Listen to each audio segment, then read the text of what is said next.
Paris goes back into lockdown. March Madness starts in earnest here in the U.S. And Love Hate 8 to end the week. Friday Need to Know. Let's go.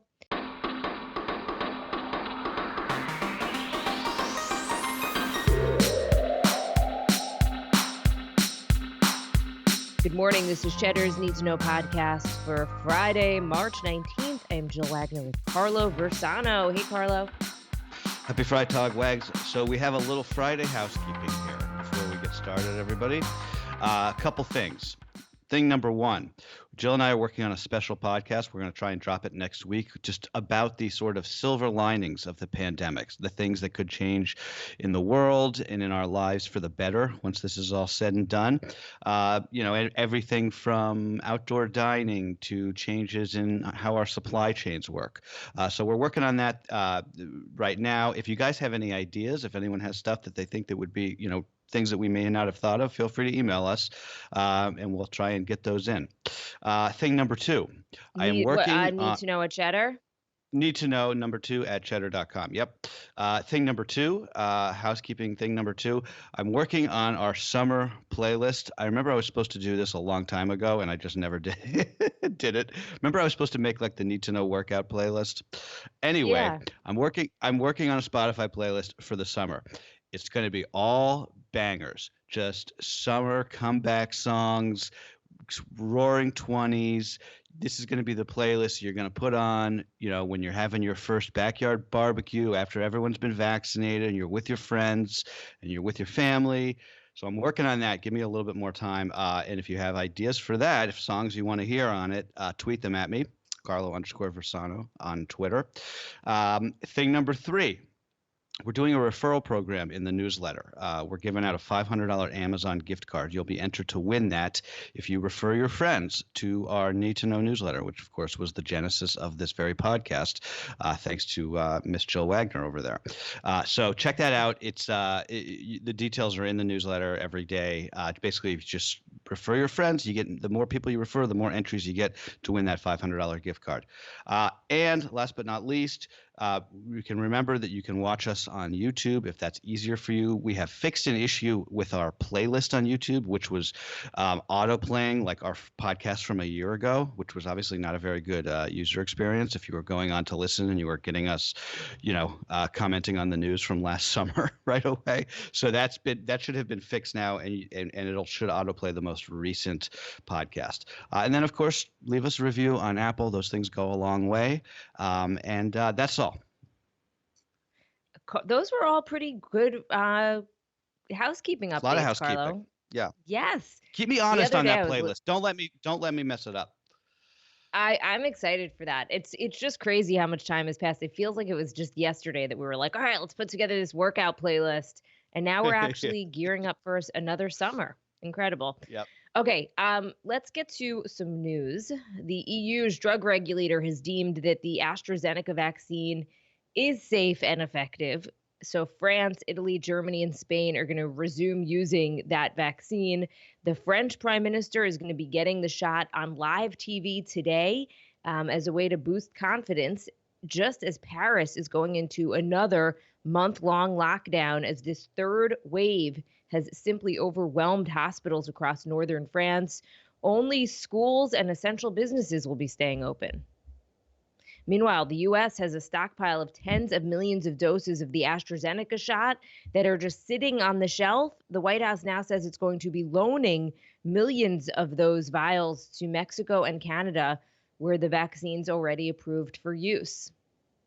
God, this AstraZeneca this whole thing's a nightmare.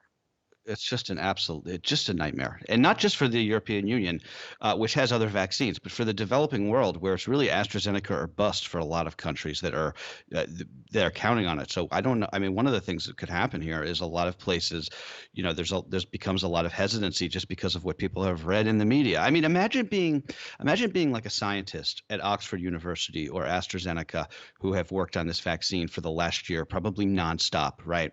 Just giving their lives to this. you create this life-saving vaccine only to have it sullied by a combination of incompetent bureaucrats, terrible public messaging, and just an idiotic news media, frankly, that just sort of parrots these concerns without, you know, without making clear just like how risk tolerance works, as you and I have talked about. Man, I would be mighty pissed off if that were me, if I were one of these people who worked on this vaccine. But the good news is I am glad that we're sending ours across our borders. Jill, we've been talking a little bit. We've been talking in the past about vaccine diplomacy. Finally, we're starting to see a little bit of it out of this administration, and that'll go a long way, I think. Yeah, I mean, just a quick update also on what's going on here in the US. About 13 states right now dealing with an uptick in cases. It's not crazy, but it's just we're plateauing or going in the wrong direction at this point in most places, which tells you something, right? Because so many people have already been vaccinated, at least with one shot. I think it's like 70 million or more have at least had one dose of a vaccine at this point. So just not the time to be letting our guard down. Again, we're like so close to being there. Yeah. We're so close to just playing that summer playlist that you're going to create with Yes. just joy and Yes. no worries. So not the time to be. We're not quite there yet. Yeah. Where are we? President Biden and Vice President Harris going to Atlanta today to meet with the Asian American community after the White House ordered flags on federal buildings be flown at half-staff through Monday in honor of the victims of the Atlanta shootings. Biden and Harris were previously scheduled to go to Georgia to tout the stimulus bill, but they're going to now be focusing on trying to console the Asian community there, which, let's not forget, was crucial in delivering the state to Democrats in 2020. It was indeed. So some stories of some of these victims from the other day are starting to come out, though not all of their identities have been released. So it's still sort of piecemeal in what we know about them. But we do know that those killed included a small business owner, an Army veteran, as well as a new bride who was at one of these spas. She just wanted to be pampered with her husband after her wedding. It's just unbelievably sad. And it's just really important that we in the media that we sort of focus on the stories of these victims and not the shooter, which is always the case in mass shootings, because you really do not want to give these people who commit these atrocities more attention than they deserve, right? Especially just given the threat of copycat attacks that we've seen in the past. So that officer who gave the press conference in Atlanta, the one where the press conference that you said was just totally bizarre, he's getting a ton of backlash, especially for that line where he said, the gunman was having a bad day. Right. And as we're still trying to figure out an exact motive, one of the things that I've been finding fascinating that we keep hearing from a lot of Asian American women who've been speaking out about discrimination and the Atlanta shootings is that the sexualization and misogyny against Asian women is part of the racism against them, right? So as we look to so quickly label whether this was a hate crime or whether he was driven by, as he describes, this sexual addiction, a lot of Asian American women saying it's all the same problem. Right. There was also sorry, go on. No. Go ahead. I was going to talk about Congress, but go ahead. Yeah. There was also this anti-Asian American hearings yesterday in Congress for the first time, talking about discrimination against this community. It's the first time that they've had these hearings like this in more than 30 years.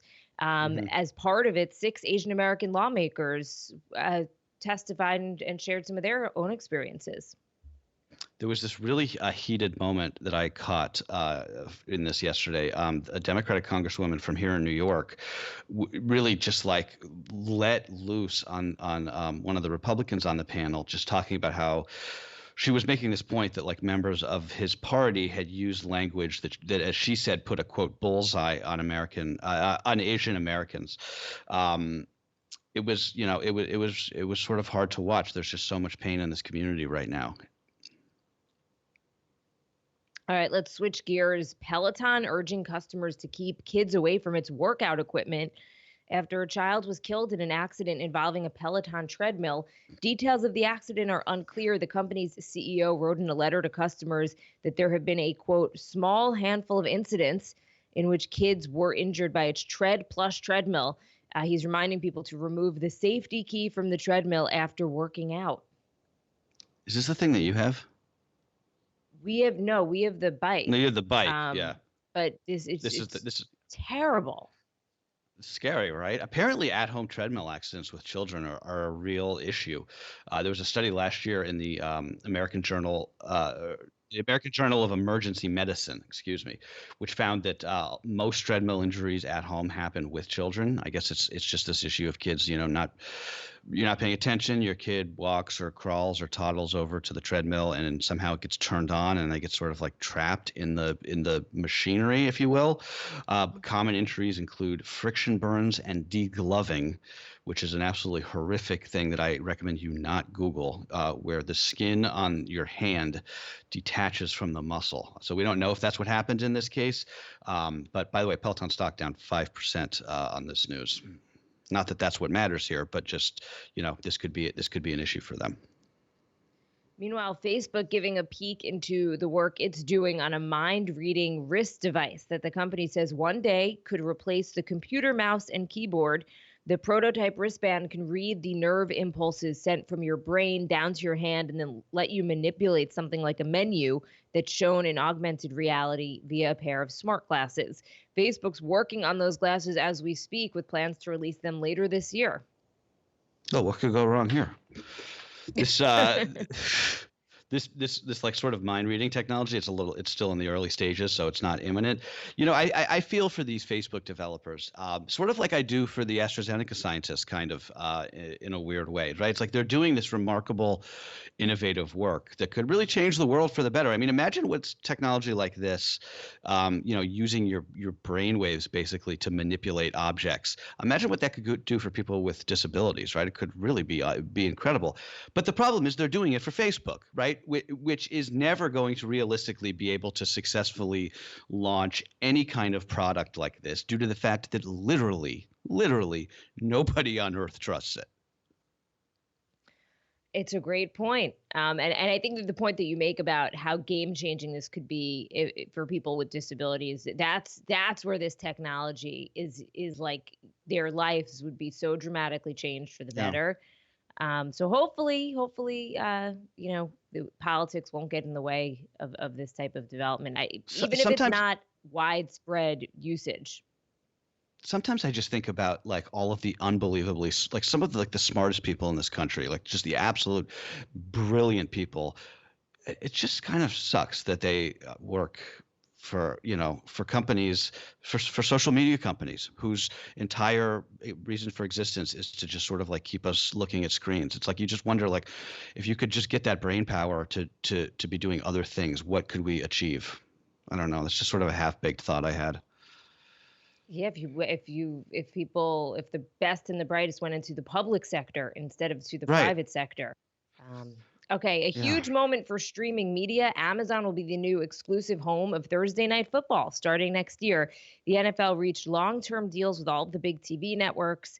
NBC is going to be keeping Sunday Night Football. CBS and Fox are going to carry Sunday afternoon games. ESPN will remain the rights holder for Monday Night Football, and ABC will enter the Super Bowl rotation. Amazon taking they play Thursday a lot Night of football games. Yeah, it's like every night now. Amazon taking Thursday Night Football from Fox. That's a big deal. It was sort of only a matter of time, I think. But that just shows you where streaming is vis-a-vis live broadcast TV these days.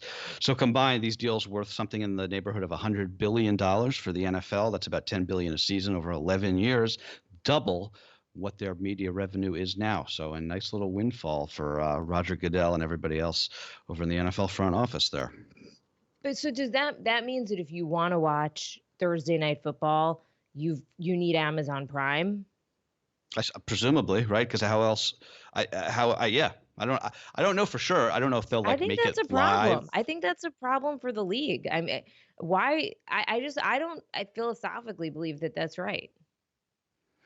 I sort of I see what you're saying, right? It's like if it's on a broadcast network, it becomes much more available. But I think, I mean, what is the how many people have Amazon Prime in this country now? It's a lot. It's like the majority of people. But you're right. If you don't have it, then you're kind of screwed, right?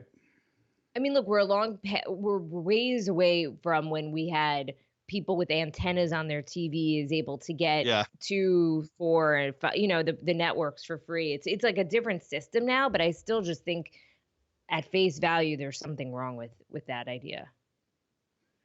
Yeah, I hear you. Let's talk a little basketball. Texas Southern, Norfolk State, Drake, and UCLA advanced out of the first 4 round last night. So UCLA actually came back to win an overtime thriller against Michigan State. The first round games start today, just after noon Eastern. Number 10, Virginia Tech, is going to be taking on number 7, Florida. Remember, they're going to be playing all these games sort of in a semi-bubble out there in Indianapolis. So it'll be interesting to see how that progresses. If it'll be really sad, and it's almost a foregone conclusion that some team will have some COVID test positive and have to drop out. But let's not. That hasn't happened yet. So yeah, let's not. Hopefully it won't. Norfolk State, they're going to play Gonzaga tomorrow night. Zags going into the tourney as the first undefeated team since Kentucky in 2015, hoping to become the first undefeated men's champion since Indiana pulled that off in 1976. Gonzaga, really an incredible, just an incredible basketball story. When I was in college, they were sort of like the definition of a Cinderella team. Like no one had really heard of them. They came out of nowhere, and now they're the faves. They're the overall favorites to win it all. Okay, one quick note before we do Love Hate 8. We did get some great feedback on that dog breed conversation from the other day.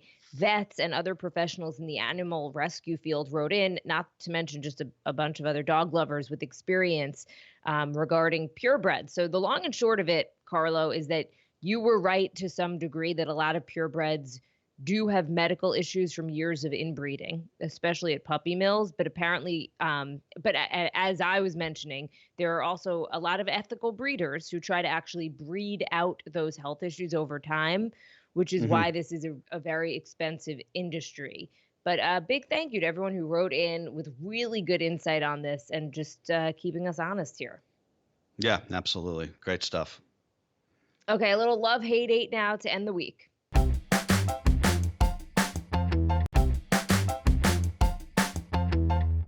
One thing that we love when you stumble upon a movie that you haven't watched in forever, and then you get to watch it kind of like it's the first time that you're watching it, and you just remember how good it is.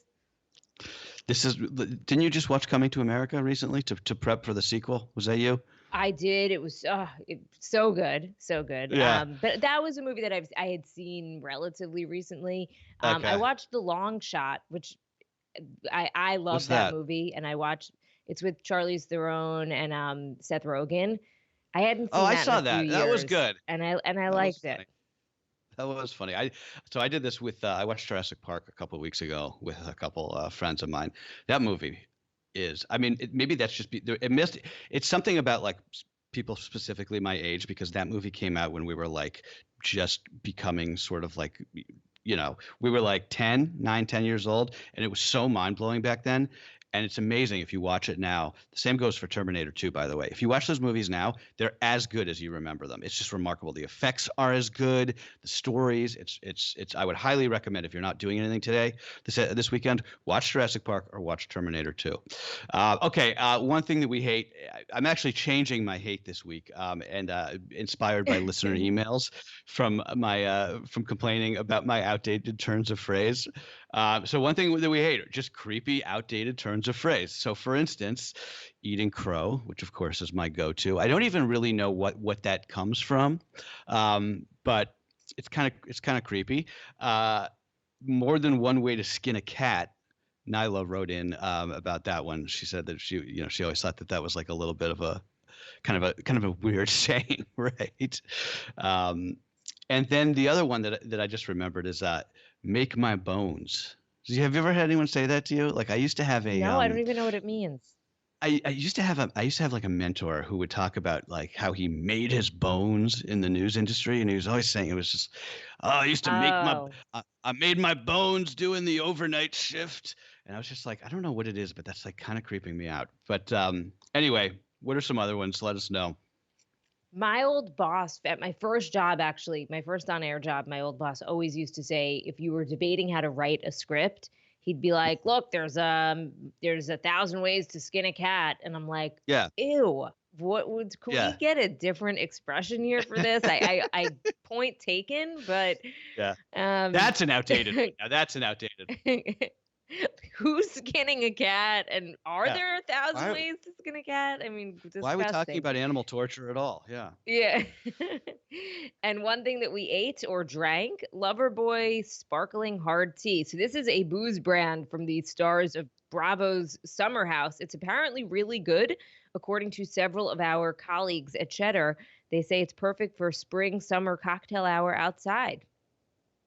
I investigated this brand and I'm intrigued. They've got like sparkling hard seltzer and craft cocktails in these cool looking cans. This sounds like an ad, but it's not. I hate when we do ads that aren't ads and we don't actually get paid for them or don't even get any free products. So Loverboy people, if you're listening, we'll take some hard seltzer over here. Maybe they'll sponsor your playlist that you're putting together. It sounds as That's a if good idea. That's a good this idea, is a Joe. great drink to listen to some summer songs. Need to know summer comeback 2021 roaring 20s. Here we come. Give me a couple weeks on this playlist because I want to make it really good. All right, everybody have a great weekend. That's what you need to know for Friday, March 19th. See you guys on Monday.